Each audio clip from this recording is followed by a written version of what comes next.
I said, you just got yourself 2 sets of Porsche 911 keys, not 994 keys, not Boxster keys, 911 keys. And the rule of 911s is never sell 911s. Keep them, fix them, do the things, make them your own.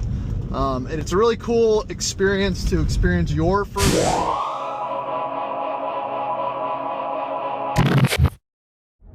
Howdy, welcome back to the Addicted Motors YouTube channel. My name is Troy, and we are once again headed up to the shop to look at a car. Now, it's a couple days before Christmas, and believe it or not, people are still looking for interesting, quirky, odd, risky vehicles to buy. So this is where, unfortunately and fortunately, I come in. And most recently, we've had requests, or a few requests, for Porsches. Who would have thought? Now, there's been a lot going on the channel. Outside of the channel, we've announced that we will be opening next year a enthusiast car storage club and facility here in Richmond, Virginia. So that is what's going to take up the majority of my time for the next few months, getting the doors open, doing renovations, looking for potential customers, and kind of doing a whole social media and media push to get this little business off the ground and make it sustainable and fun for us and those who are going to be involved. So that's going to be a kind of a separate spin-off of maybe how to do that and how that process works. So I'm kind of excited to share that with you. It's been many years in the making. I think we're going to try to pull it off. All the papers get signed in a few weeks. And yeah, then we're going to sign our life away for maybe our biggest roll of the dice we've ever made from a financially responsible standpoint. But back to cars, and let's talk about Rover, because I'm in. My parents now has 87,000 mile L322. We bought them a while back, giving it a little shakedown. They've been driving it back and forth from Pennsylvania, and it's been doing great. This thing really does run and drive awesome. But I haven't been posting a whole lot of Rover content because I haven't really been doing a whole lot of Rover-centric things. All my current Rovers are doing okay. I've been meaning to post a video on the D1 that I've installed new sliders and a new bumper on, but I just keep bumping into issues that makes kind of like the filming and whatnot of that video not really usable. So once that final product is complete, we'll have some good content for you guys. And the last thing on that list is our rally club. So Privateer Group is a little club that I've started with some of the Richmond folks here with the goal of routing, scouting, and putting together some fun road rallies on the East Coast, local to the people that like to watch this channel. And we've scouted out probably a 2 to 3 day route that we're going to run this weekend and put some rubber to the road and ensure that we've got something viable for public consumption. So that's what we're doing this weekend in the C43. I haven't posted a lot of content on that car either, because I've just been getting all this stuff ready for these purposes, and it's been a lot. It's been very expensive. It's been arduous, and it's not really great content watching me do brake rotors and tires and lowering and alignments and stuff like that. But that's not the reason we're here. The reason we're here is because we're going to go look at a cheap 1999 Porsche 996 we bought sight unseen from Texas with a salvage title and 148,000 miles. Let's go check it out, because I have not seen it. Up. No, that's not it. Ah, there it is. Fresh in from Texas. Let's go check this thing out. All right, here it is. High mileage 99 996. A desirable model. The 899 cars. I personally like them. I like the slightly different tail light configuration. Once that's still throttled by wire, I think you get a little bit of a tint in the turn signals there. And again, this one was popping up and down on the Mannheim auction for a while, and we've had a customer that wanted his first 911, wanted a bit of a project, and I think he's going to be in for it. And here it is. With no further ado, it's dirty. Obviously, all these cars come in super dirty off the transporter. So let's start kind of picking it apart. Oh, look, 2 keys. So, risky 911 purchase. That's how I'm gonna preface the start of this video. Now let's. So, like I said, I think this car was sitting for a while. It does have the rear wiper option. I can't tell if the car has been painted or anything like that yet so far. It's so dirty, it's really hard to nail that down. It does have tires. They're probably not new tires. I don't really see I don't see a date code. 21. Okay, so you got a 21, and tread looks a little worn on this one. 22. Okay, so general Hankook. Let's see if this one matches. Grand Sport. Different on this side. So we've got two. All right, the fronts are the same. Two different rear tires. Not the end of the world. But I don't see, again, it's super dirty, any major damages besides whatever's going on in the glass of that headlight. That's odd. I don't see any major rust or anything like that yet. I have not seen these rust so much in the States just because people don't drive them in the winter that much.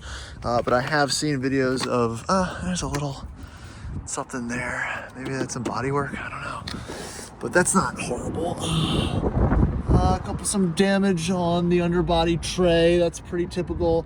Maybe someone missed a jack point or something like that, but it's not leaking anywhere there. Yeah, you know, all that, you can replace all those parts from Pelican parts and whatnot. It does have the sports seats, which is a good option to have. Looks like there might be some manuals and things. Luckily it is a manual, a manual. A lot of these automatic 911s have come up on Mannheim recently, so I don't know who's buying those, but someone is. Check on this side. All right, looks okay. It has a muffler, has a brake pad, has a wheel. So, the door doesn't want to open. We'll play with that later.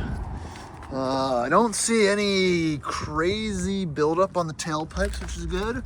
I don't see any major leaks. I see a little dent right there. So, you know, this is cheap, scraggly 911. This is kind of peak the way you do this. You drive it, you don't worry too much about it. So yeah, let's jump inside. All right, the cabin. Let's see if this thing has power. Oh, I forgot. Put my Porsche hat on. Lights up. There it is, 148,000 miles. It has oil in it. I definitely wanted to check that before I started it. Yeah, let's fire it up and see how it sounds. So let's see if there's any smoke clouds coming out of the back, because that wouldn't be good. All right, maybe it doesn't have enough power to start. Oh, yeah. It actually, it sounds pretty good. That actually sounds very good. I don't see any smoke or residue coming out of the back. It's a good sign. No rattling, no clattering. You know, usually after these things sit, you'll get a little bit of smoke, you know, but that doesn't look horrible. Maybe a new air box, maybe a new power steering reservoir, AC lines. Got a little air pump I can hear there. Nice. Okay. All right. Feeling a little better already. Let's see what lights remain. So we've got parking brake, brake pad sensor, and the hydraulic rear. So that's not bad at all. Alternators charging, oil pressure. Maybe, let's see, that's blinking. Maybe that is a coolant temp sensor or something like that's causing that to blink. But also no crazy smells or anything in here. I mean, this is honest so far. Let's see, we got some manuals. Okay, usually these auction cars don't have anything, so if someone tried to at least class it up a little bit. And this tray, this little crotch tray here, is always nice and broken, so that's a good thing to see. And we've got 2 keys, so you know, I'm trying to be optimistic here, and I'm, you know, feeling a little bit better than I was after seeing it so dirty. All right, let's see what the clutch feels. Yeah, feels healthy. Let's see if the hose is on. I'm gonna spray this thing off a little bit. But Will wants to inspect it.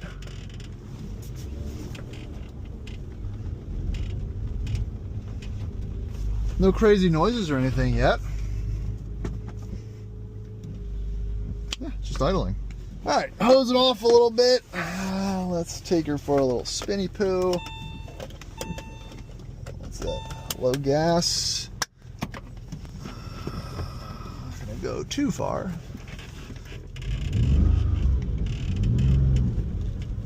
Clutches and gauges pretty high. I probably have to put this seat back. Is that all it goes? That's all it goes.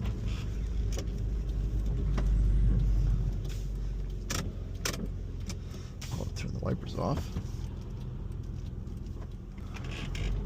Again, you are comparing this car for the money.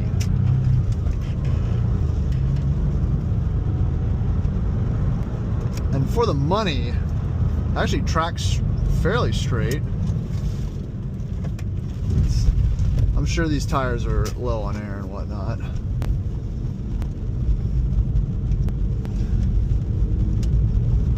But the engine feels healthy, the brakes work. Oh, I guess we can't go that way. The first gear is still a little...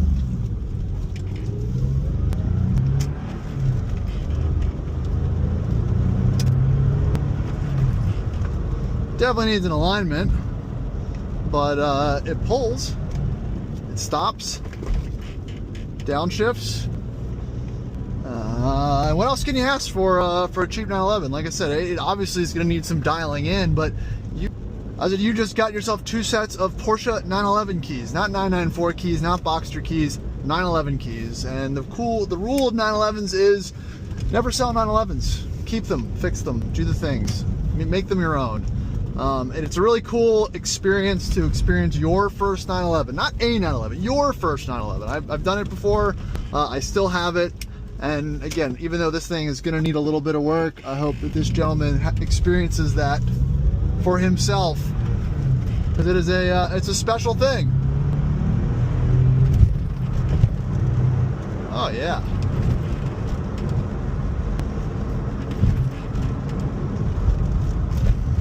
Yeah, throw some tires on this, align it, change the oil, and you've got a functional car. Again, for the money, I don't really have any notes. I feel better about it. So what do you guys think so far? I think he's all in on this bad boy so far, without any repairs or inspection or anything like that. With shipping and fees, around $16,000. So $16,000, you get a running and driving 911. I think that's not a horrible bargain, even with potential issues. It does sound healthy. Let's see how it runs and drives.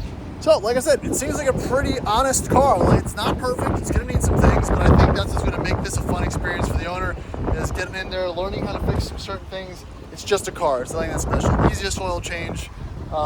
Most things are fairly easy to get to, everything's documented. It's just gonna be a good way to kind of stick your foot into that automotive enthusiast community and dive on in. I mean, this opens the door to a lot of things in these type of automotive car-centric worlds, and I think it's going to be, again, a good jumping off place. And the car seems okay, but we will find out. So that's all I got for this video. I like doing these first walk-arounds, fresh off the truck, still dirty, to kind of give you guys an honest impression of what happens when you buy these things from dealer auctions, sight unseen.